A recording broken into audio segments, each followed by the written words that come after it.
Salut, moi c'est Mabel et vous êtes sur la chaîne de décryptage de l'actualité politique.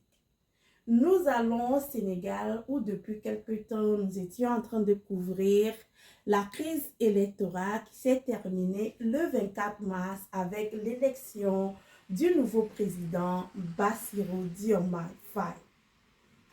Cinquième président démocratiquement élu du Sénégal. Mais avant d'arriver là, je voulais juste rappeler à mes frères, aux jeunes Africains, que nous devons éviter le complotisme. La démocratie n'a rien à voir avec l'esclavage et la colonisation. Pendant l'esclavage, la plupart des pays qui ont pratiqué l'esclavage étaient encore dirigés par les rois et les reines. Rien à voir avec cette démocratie que nous connaissons maintenant pour ces pays. Après l'esclavage, nous sommes passés dans la période coloniale où encore la plupart de ces pays étaient dirigés par des rois. Ils ont commencé à pratiquer une démocratie qui eux-mêmes en ce moment n'avaient pas tous les tests et toute l'expérience dont ils possédaient aujourd'hui. Donc la démocratie n'a rien à voir avec ce dont nous avons traversé, surtout les 400 ans d'esclavage. Maintenant, si on nous parle du néocolonialisme qui empêche les pays africains, surtout francophones, d'avoir une démocratie. Quand on dit démocratie, ça veut dire la voix du peuple. C'est pour ça que nous allons aux élections et celui qui a la majorité gagne et va s'asseoir à la présidence, comme ce qui s'est passé au Sénégal. C'est très simple, c'est la voix du peuple, la voix de la majorité. Il n'y a pas un secret pour la démocratie. C'est pour ça que quand vous prenez ceux mêmes qui nous ont amené le concept de la voix du peuple, ils ont des différentes formes de démocratie. Démocratie, régime présidentiel, régime parlementaire et autres. La démocratie française n'a rien à voir à la démocratie suisse, qui n'a rien à voir à la démocratie allemande. Mais ils sont tous appelés pays démocratiques. Donc la démocratie en soi aussi est un vaste concept que tous les pays essaient de manier à sa manière. Mais le plus important, quand on parle de démocratie, que ce soit la voix du peuple, la voix de la majorité. Donc, la voix de la majorité au Sénégal est allée à Bassirou Diomaye Faye, qui a eu plus de 50% aux élections présidentielles.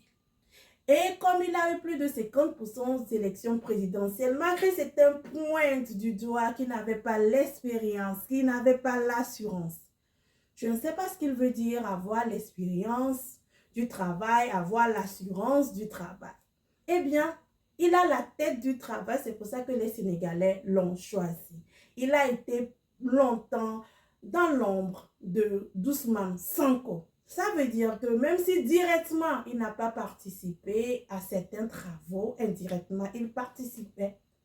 J'ai retrouvé sur les réseaux sociaux, sur YouTube, des vidéos de Diomaye Faye quand il défendait les projets de société d'Ousmane Sonko.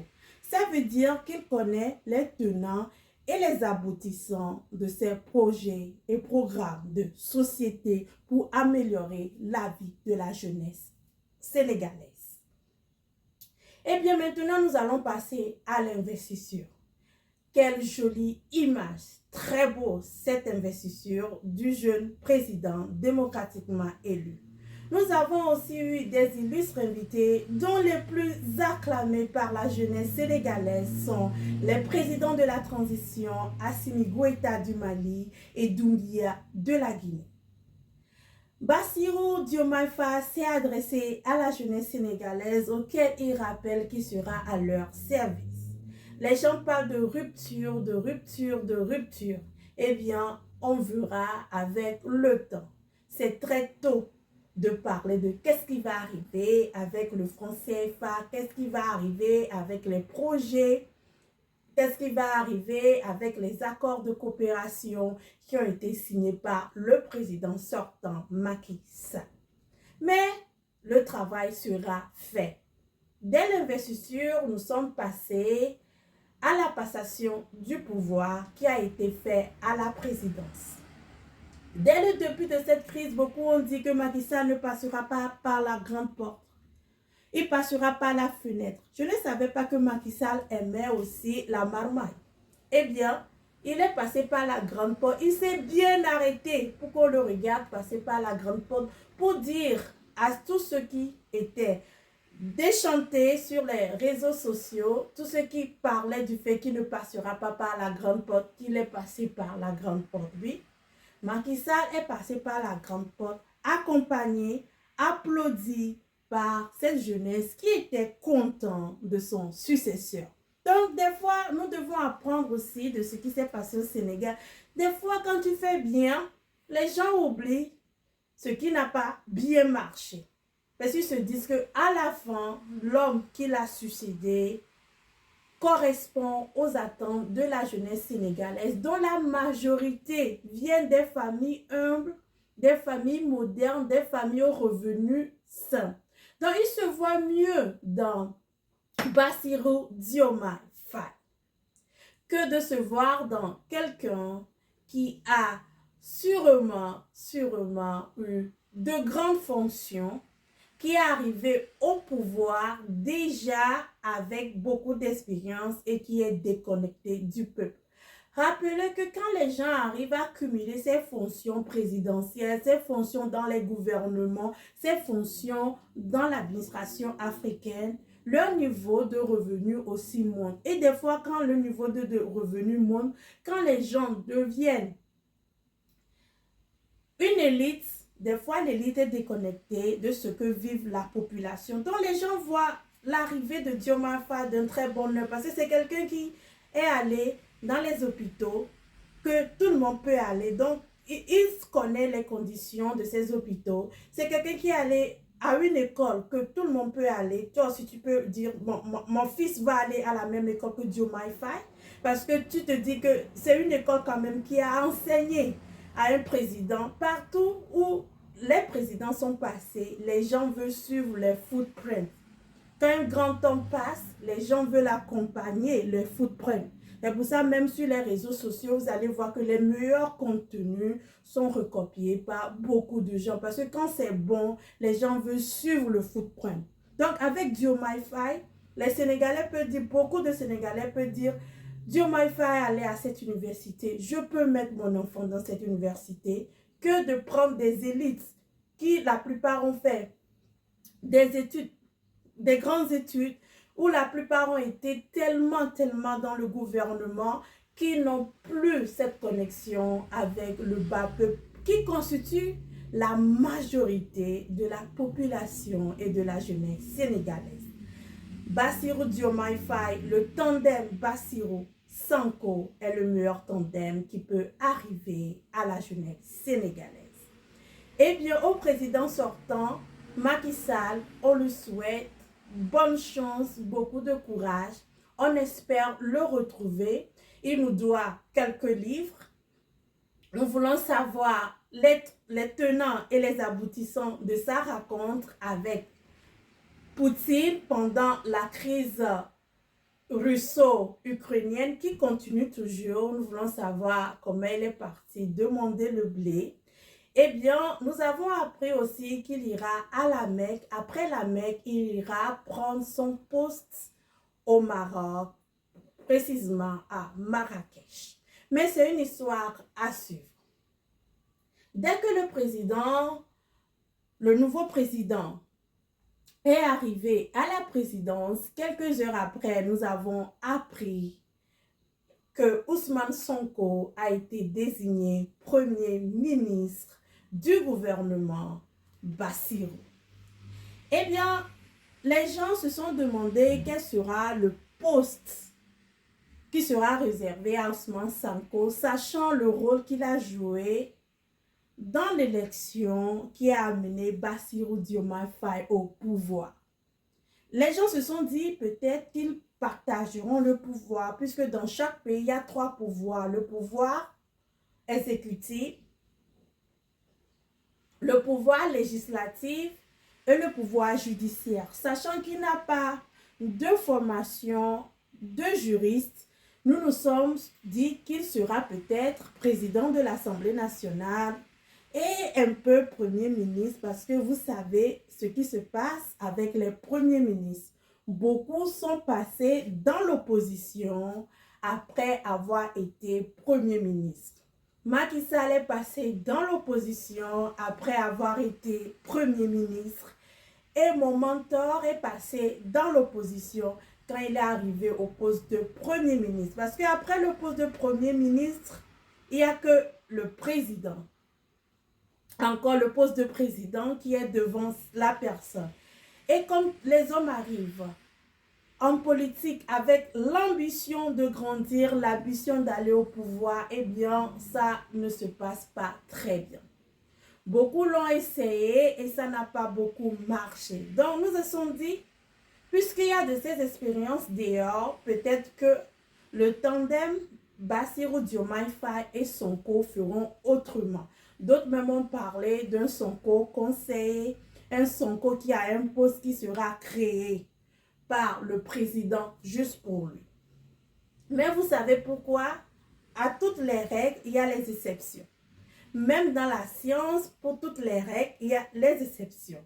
Je me rappelle qu'on dit que les mammifères marchent, mais il y a quand même les mammifères aussi qui rampent, à l'exemple des animaux qui rampent comme le serpent. Donc, il peut quand même y avoir une exception à cette règle et que de la façon dont ils sont arrivés au pouvoir ensemble, ils peuvent tenir le pays ensemble et créer le Sénégal dont la jeunesse sénégalaise espère l'émergence, la possibilité d'avoir des boulots mieux payés. Donc nous sommes en train d'attendre la liste de ce gouvernement, de ceux qui seront désignés pour être membres du gouvernement Bassirou Sonko. Vous savez, vous connaissez l'histoire que Bassirou a travaillé pour Sonko. Ça sera la première fois que la règle sera renversée. Ça sera la première fois que ce sera Sonko qui est en train de servir Bassirou. Et nous savons déjà que Sonko a l'expérience, l'assurance du pouvoir que le jeune président n'a pas. Mais Bassirou, ne te gêne pas, ne cours pas pour chercher cette assurance. Elle viendra. On a vu de grands hommes qui ont eu l'assurance du pouvoir après. Donc, ce sera vraiment une expérience à suivre. Comment Sonko, qui a toujours été numéro 1, va commencer par devenir numéro 2, va servir le président. On verra comment ça va se passer. Et de cette expérience sénégalaise, nous pouvons en tirer des leçons que nous pouvons emmener. Chacun peut refaire dans son pays respectif, comme quoi on peut aller au pouvoir à deux, on peut tenir un pays à deux, on peut construire un pays à deux. Ça n'a pas encore été vraiment fait dans la sous-région ouest-africaine. Quand ça commence, les gens donnent beaucoup d'exemples, ça commence et ça se termine toujours mal. Les gens se séparent et certains rentrent dans l'opposition.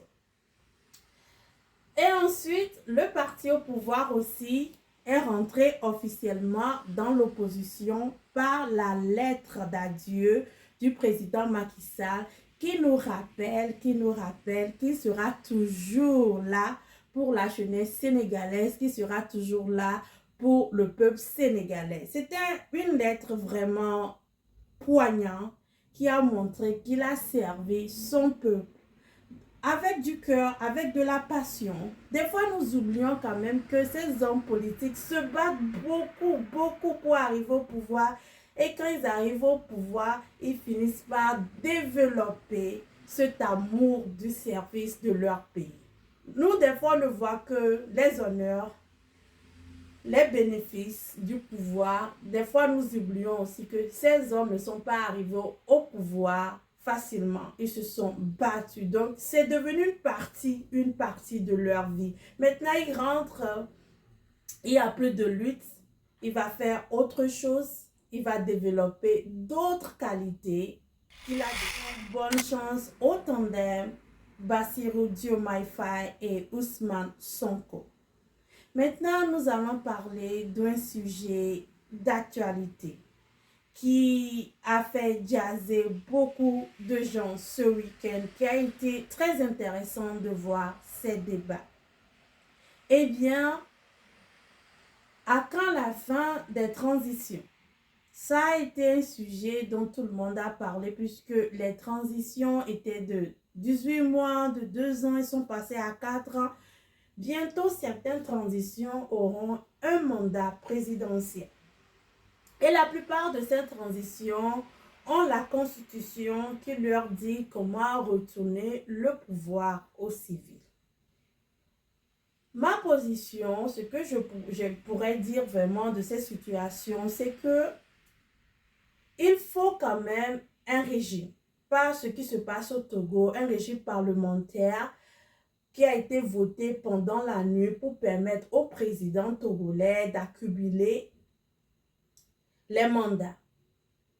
Il est arrivé au pouvoir après son père dans une élection très contestée. Normalement, le président togolais devrait être le plus jeune président démocratiquement élu de la sous-région. Mais son élection de 2005 a été accompagnée de morts, était tellement contestée que les gens disent que c'est Bassirou Diomaye Faye qui est le président, le plus jeune président démocratiquement élu de l'Afrique de l'Ouest. Donc, on ne parle pas de ce régime-là, de ce régime togolais. On parle des régimes qui fonctionnent normalement. On peut parler du régime béninois, qui chaque 10 ans voit l'arrivée au pouvoir d'un nouveau président. Les frères camerounais nous diront, ils ne sont pas dans la sous-région. Nous parlons de la sous-région ouest africaine. Ils sont un peu au debout là-bas, en Afrique centrale et autres là. Ils nous diront qu'ils n'ont pas de régime d'alternance du pouvoir, mais leur pays se porte économiquement mieux que les pays qui connaissent l'alternance au pouvoir. Donc, ils sont bien avec le statu quo. Ils n'ont pas de problème avec le statu quo. Alors qu'ils sont vraiment les seuls qui sont bien avec le statu quo. Même les pays monarchiques ont quand même un régime qui leur permet de temps en temps soit de changer le premier ministre, soit de changer les membres du gouvernement, soit de quand même faire certaines alternances dans le pays, même si le roi reste le plus puissant homme, le roi est l'homme qui a le dernier mot. Donc c'est ainsi que nous allons nous poser la question, quel sera le régime de cette transition? Parce qu'il faut un régime. Pourquoi il faut un régime? Je vais vous le dire maintenant. Il faut un régime parce que à un moment donné, le peuple va demander qu'il y aura une alternance à la tête de l'État. Vous avez vu ce qui se passe au Tchad, même si nous connaissons tout ce qui va se passer pendant ces élections, nous savons qu'à un moment donné, la population demande l'alternance à la tête de nos États. Il n'y a que les Camerounais qui ne sont pas gênés, mais la plupart des peuples veulent l'alternance à la tête de l'État.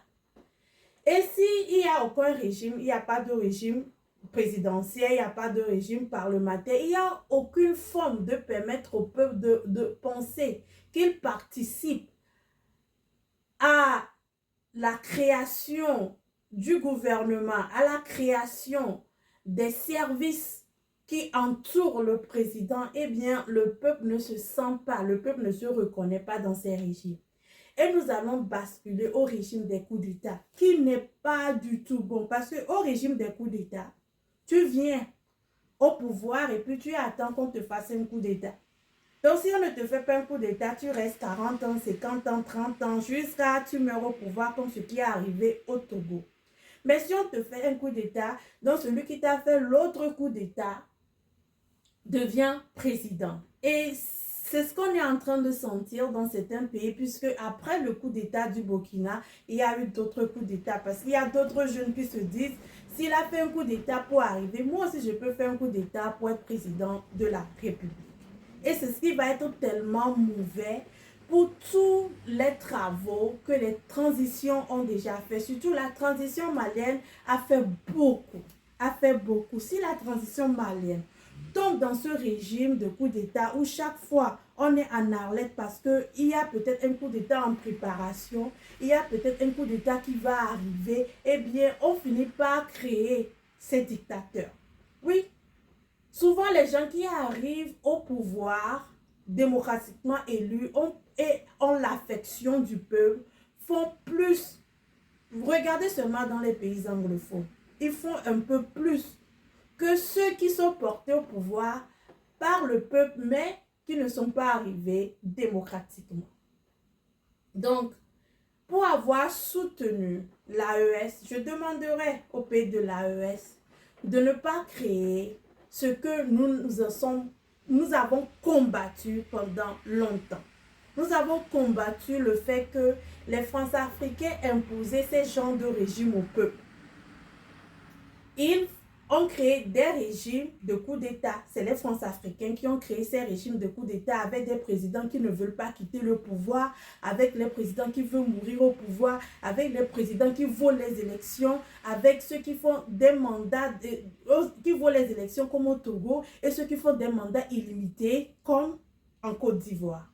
Alors le peuple a soutenu cette jeunesse-là qui veut faire autrement, qui veut amener un autre régime. Alors, je pense que pour satisfaire ce peuple, il faut faire les choses autrement. Je sais que c'est dur. Quand on est en dehors, quand on joue, j'ai toujours l'habitude de dire que quand on joue un match de football, ceux qui sont dehors, ils voient tout, les ouvertures, comment tu peux marquer un but, comment tu peux tacler ce joueur. Mais ceux qui sont dedans, ceux qui portent le crampon, ceux qui sont sur le terrain de jeu, c'est eux qui subissent. Et c'est eux qui se fatiguent. Donc je sais que ce n'est pas facile parce que tout ce que vous avez fait de la CEDEAO, puisque l'AES est séparée de la CEDEAO, qui est constituée par des coup d'État constitutionnel, qui est constitué par ceux qui volent les élections, qui est constitué par ceux qui ont les mandats illimités, l'AES doit faire les choses autrement. Concertons-nous, rassemblons-nous pour trouver la meilleure façon d'amener le peuple à participer à la vie politique, à aller aux élections, si c'est le système que nous avons choisi. La jeunesse africaine veut faire les choses autrement. Aidez-les à faire les choses autrement. La jeunesse africaine a confiance à cette AES. Amenez-nous à garder le cap. Sur ce, je vous souhaite toutes une bonne journée et à la prochaine. Bye bye.